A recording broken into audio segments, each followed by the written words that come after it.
21वीं सदी में प्रवेश कर चुकी इस दुनिया ने विज्ञान में बहुत तरक्की कर ली है। वैसे तो दुनिया की इस चमक धमक में सब कुछ अच्छा ही नजर आता है, लेकिन ज़मीनी हकीकत कुछ और ही है। भले ही विज्ञान ने सुख सुविधा के बेशुमार साधन इकट्ठा कर लिए हों, लेकिन विज्ञान द्वारा ऐसी कोई तकनीक अभी तक इजाद नहीं हो पाई जिससे इंसान के अंदर मानवीय गुण पैदा हो जाएं। भले ही विज्ञान दुनिया में बढ़ रहे अपराध की जांच करने में कई बार सही और कारगर साबित होती है, लेकिन वो अपराध किसी इंसान द्वारा अंजाम ही न दिए जाएं, ऐसा कुछ विज्ञान अभी तक नहीं कर पाई। बल्कि सुख सुविधा से भरपूर इस दुनिया में अपराध दिन पर दिन बढ़ता ही जा रहा है। कहीं घरों में लड़ाई झगड़े हैं तो कहीं सड़कों पर आंदोलन है। लूटपाट, बलात्कार, कत्ल जैसी घटनाएं आम बात हैं।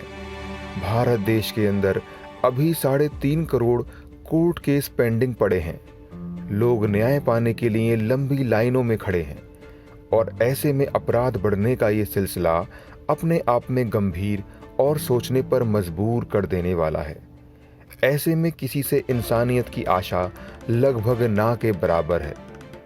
लेकिन दोस्तों, उम्मीद की किरण नहीं छोड़नी चाहिए, क्योंकि किसी चीज़ का बीज नाश नहीं होता। हम आपको दिखाने जा रहे हैं कुछ ऐसे लोग जो आपको सोचने पर मजबूर कर देंगे। रहमते मुर्शिद प्रोग्राम में आपका बहुत बहुत स्वागत है। आज का जो करिश्मा है, या यूं कहिए कि आज की जो कड़ी है, वो आपको हिला के रख देगी, झंझोर के रख देगी, क्योंकि मेरे साथ है पप्पू जी। और ये अपना एक बहुत ही बेहतरीन जो एक्सपीरियंस है डेरा सच्चा सौदा के साथ जुड़ने के बाद जो इनके साथ अनुभव हुआ, वो ये बयान करने जा रहे हैं। तो आइए बात करते हैं पप्पू जी से।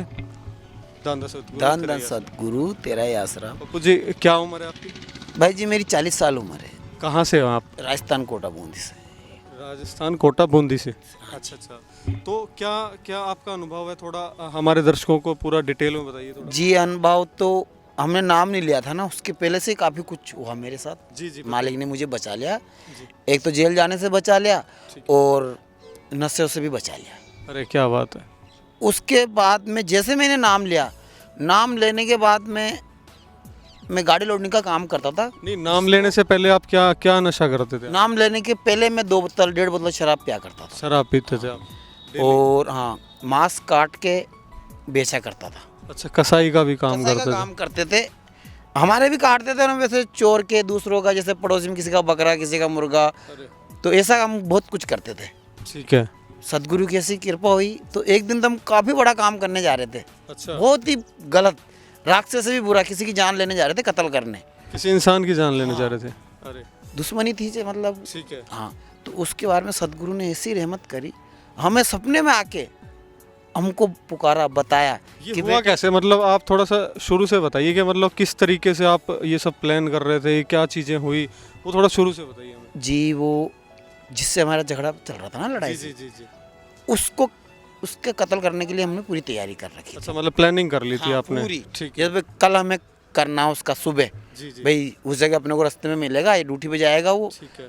तो पिताजी ने जैसे करना था हमें सुबह, लेकिन आज ही रात को हमें आके बचा लिया।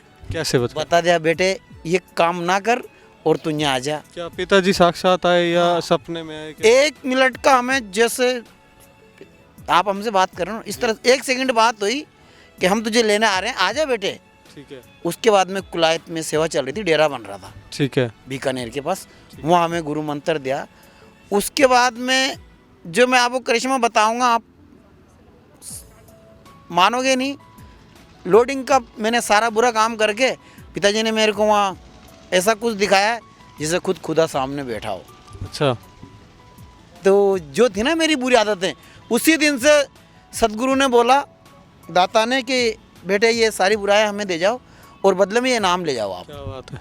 तो जैसे हम नाम का जाप करने लगे, भाई जी वो तो अंदर की बात है, बता नहीं सकते, बाकी फिर मज़े ही मज़े है। अच्छा। उसके बाद हमने सारा बुरा काम छोड़ के एक सेठ जी के यहाँ हमारी लोडिंग का काम करने लगे, जिसको पल्लादारी कहते हैं इधर। तो हम पल्लादारी करते रहे। तो ऐसे पल्लादारी करके ड्राइवर के साथ कनेक्टर नहीं था, उसने बोला भाई मेरा रस्सा गाड़ी का तिरपाल करा दो, आप पैकिंग करा दो, मैं आपको एक्स्ट्रा पैसे दे दूंगा। ठीक है। तो जैसे मैं केबिन पे चढ़ा ना, तो किसी तरह से मेरा पैर फिसल गया भाई जी, और ऊपर से मैं यूँ गिरा ना, नीचे पत्थर रोड। तो ऐसा लगा जैसे मुझे किसी ने झेल लिया हो। अच्छा। देखने वाले ने सोचा भाई ये तो मर गया। ठीक है। कितने फुट की ऊंचाई होगी? अब ट्रक की देख लो आप, अच्छा। 10 फुट तो रहता होगा कम। वो आराम से ज़्यादा ही होता है वैसे वो। उसके बाद में ऐसे ऐसे करिश्मे मैं आपको और बताता हूँ। फिर अभी मेरा बच्चा पढ़ता था, पढ़ने के बाद में उसने 13वीं कर ली, जिसको फर्स्ट ईयर बोलते हैं। जी जी। तो वैकेंसी में उसने नाम डाल दिया नौकरी का। मैं सेवा में आता रहा, मालिक से प्यार, सदगुरु से प्यार चलता रहा। जब तो बच्चे छोटे थे और मैं अकेला ही कमाने वाला था ना, 5 परिवार थे। लेकिन उसी मजदूरी में जब से मैंने वो कुकर्म छोड़ा, उसी मजदूरी में मैंने मकान बना लिया। 3 बच्चे, एक बच्चा 12वीं में पढ़ा लिया, 2 बच्चे फर्स्ट ईयर में पढ़ा लिए। उसके बाद में गवर्नमेंट ने नौकरी का फार्म भरा बच्चे ने। तो मेरी मामी जी ने आगे बोला कि एक अफसर आप थोड़ा पैसे मांग रहा है, आपको बच्चे का नाम आ जाएगा। मैंने कहा भाई जी हमने तो फार्म भर रखा है मामी जी, डेरा सच्चा सौदे में ना तो रिश्वत लेना ना देना। क्या बात है। ऐसा हमने कि देख लो आपके बच्चे का नाम आ जाएगा तो लाइफ बन जाएगी। मैंने कि नहीं, सदगुरु की जिंदा राम से दोस्ती है, वो जाने उसका काम जाने, हम तो लेते ही नहीं है रिश्वत और ना देते हैं। ठीक है। कि देख लो भाई। मैंने कहा देख। तो हम तो मामी जी से कह के मैंने कहा चलो अपन तो दरबार 3 दिन सेवा करेंगे। पिताजी के पास आके शहनशाह जी के यहाँ सेवा करने लगे खेती बाड़ी की। ठीक है। उसके बाद में अखबार में नाम आ गया बच्चे का। क्या बात है। अच्छा, सरकारी नौकरी लगी। हाँ हाँ हाँ। अरे वाह। तो उसके बाद में बच्चे को अचानक ही ख्याल दिया, उसने 1000 रुपये की मिठाई लाके पूरे मोहल्ले में बांट दी।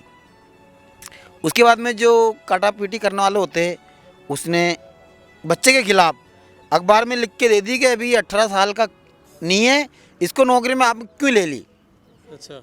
और वो बात मेरे पास ही पहुंच गई, और उम्र भी नहीं थी उसकी। सबसे बड़ा करिश्मा तो पिताजी का ये है कि उम्र भी नहीं थी। जब दोबारा फिर चेकअप कराया तो अपना तो एक ही मुर्शिद कामिल सदगुरु, इससे अरदास करते हैं। इससे बोला पिताजी उम्र तो कम है, बाकी आप जानो, आप जो करोगे सही है, इतना कर दिया तो ये तो आपके लिए मामूली बात है। पिताजी ने जब उन्होंने दोबारा कागज चेक करे तो हर कागज में 8-8 महीने ऊपर। अच्छा, तो मेरा 2 महीने ये का बात आपको पहले से पता थी कि बच्चा एज में छोटा है। हाँ। लेकिन जब बाद में कागज वेरीफाई हुए तो उसके अंदर प्रॉपर वही एज आई है, मतलब जो एज आनी थी उसके अंदर। पहले नहीं, उससे और 8 महीने बढ़कर आई। अच्छा, उससे भी 8 महीने। हाँ, अरे वाह। 2 महीने 18 साल में 2 महीने कम थे। उसके बाद में किसी ने शिकायत करने वालों ने जो कराना, तो वो उसमें 8 महीने और बढ़ के आई। ठीक है, मतलब ये, वो हाँ, बहुत बड़ा वो फिर पक्की नौकरी लग गया भाई। पक्की नौकरी लगी। अभी ट्रेनिंग पे है, 12,500 रुपये उसको खर्चा मिलता है। अभी ये राखी तब आएगी, उसके बाद में 30-40 हज़ार रुपये उसकी पेमेंट हो जाएगी। ऐसा मालिक का, सदगुरु का करिश्मा है। अच्छा अच्छा, एक सवाल मेरा ये है कि एक तो जो आपके पुराने मित्र हैं, हाँ जी। क्या वो अब भी आपसे ये सवाल नहीं करते कि आप डेरा सच्चा सौदा क्यों आते हैं, या किस तरह की भावनाएं है, इतना कुछ मीडिया ने दिखा दिया? नहीं, बहुत कहने वाले तो बहुत कहते हैं, लेकिन जिसको सदगुरु बचाता है उसको दुनिया वाले की क्या परवाह। सबसे बड़ी बात यही है दोस्तों कि जिसके साथ खुद बीती होती है वो किसी दुनियावी चीज़ पे यकीन नहीं करता। और बहुत बड़ा करिश्मा था एक पर्सन ऐसा जो एक प्लान कर रहा मर्डर का, और उसके बाद उसके अंदर ये भावना जागती है कि वो सब कुछ छोड़ छाड़ के डेरा सच्चा सौदा के साथ जुड़ता है, गुरु मंत्र लेता है और सभी तमाम बुराइयां, तमाम नशे वो छोड़ के और मानवता भलाई के काम में लगता है। तो बहुत बड़ी बात है ये। उसके बाद में ये दुनिया के लोगों ध्यान से देखना,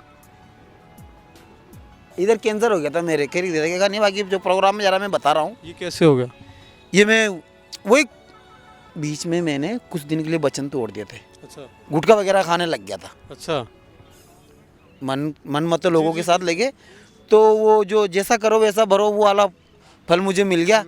उसके बाद में मैंने कि यार अब करे क्या, मैंने कि अब तो ये उसका ही कर्म है जो अपन ने गुटखा खाया। जी जी। और अपन ने तो वहाँ वादा कर रखा था। फिर मैंने भाई जी 7 दिन सेवा करी लंगर खाने की। ठीक है। थोड़ा जितना हुआ सेवा भी करी, हालत ख़राब हो गई थी। ठीक है। उसके बाद में आप देख लो, ये बिल्कुल साफ हो गया। ठीक है। तो मतलब गलतियां हुई लेकिन गलतियों का फिर भी प्रायश्चित सद्गुरु कर ने लिया। ऐसे बगस दिया कि मुझे पता ही नहीं पड़ा कि मेरा कैंसर हुआ था। क्या बात है। आपके पास कोई रिपोर्ट है क्या?